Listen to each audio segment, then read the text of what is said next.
So, on the channel so far, we've been discussing the best exercises for X, or the best supplements for X, or the best meals for Y, right? Today, we're going to be talking a little bit more about compound lifts. Compound lifts are essential. Compound lifts are what's needed to progress in the gym. You can progress with isolations, but who the hell doesn't want to get bigger and stronger? That's what we're on this channel for. So, anyone goes, oh, you can only do isolation. Not true. Not true. So I'm going to teach you guys a little bit more about compound lifts today and how they work and how to progress on them most optimally. Now, bench press is linear with your weight. That's just the way it is.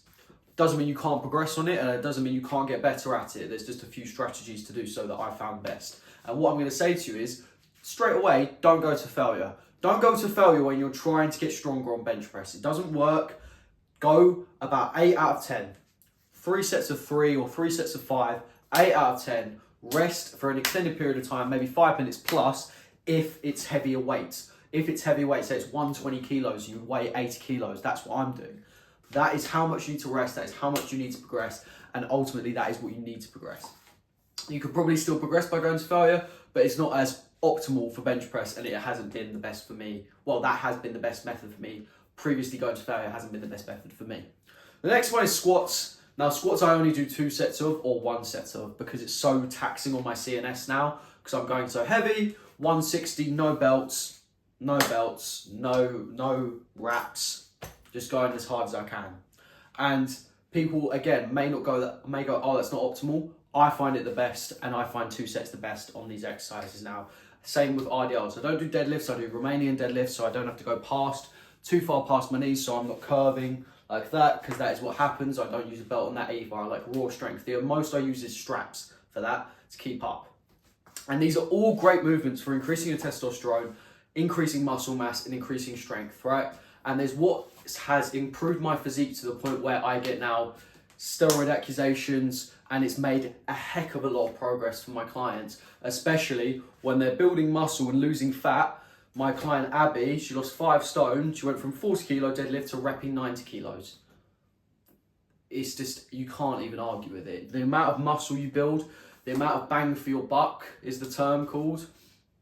It's just second to none. So if you guys want to know more about this, check out the link in bio for my online coaching. Go apply to that on my website. Go check that out. If you're not interested in that, check out the Lean Muscle Protocol, the program below that, to build muscle as quickly and most effectively as possible. The reason you should rest 5 minutes plus on compound lifts, especially when you get to a level that's really, really progressed, is because your central nervous system stays the same.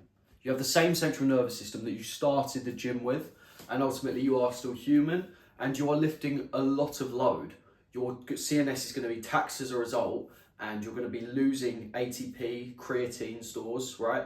You're going to be losing that energy in those quick, explosive strength, high intensity movements, high intensity exercise, which is what I preach on this channel. And ultimately you need to rest more. Now that's just natural. That's what happens. That happens even if you're on steroids, right? That is essential. If you're going into your next set after just doing heavy squats, don't expect to lift the same, or maybe even not even 70% of the weight you just lifted, because you're not going to be ready, right? You need to be going to muscular failure, except on bench press, and ultimately you'll be able to progress more linearly that way. Is linearly a word? I think so. Or more linear. More of a linear pattern. Anyways, these are the most demanding lifts in the gym. They're the hardest lifts in the gym. That's why you need to rest so much. And ultimately you need to be making the most progress and getting the most out of your sessions, because who doesn't want to do that? And that's how you're going to do it with compound lifts. Yeah, they're scary. Yeah, squats nobody really wants to do, but they increase your testosterone the most. And who wants skinny legs? No one. So you need to do the exercises that are hard. You can't just show up and be like, oh, I'm going to do bicep curls and that's it today, because you're not going to win. You're not going to look the best, feel your best, act your best, be your strongest self. And that's ultimately what I preach on this channel and what you need to do. So yeah, I hope you guys all get that message thoroughly.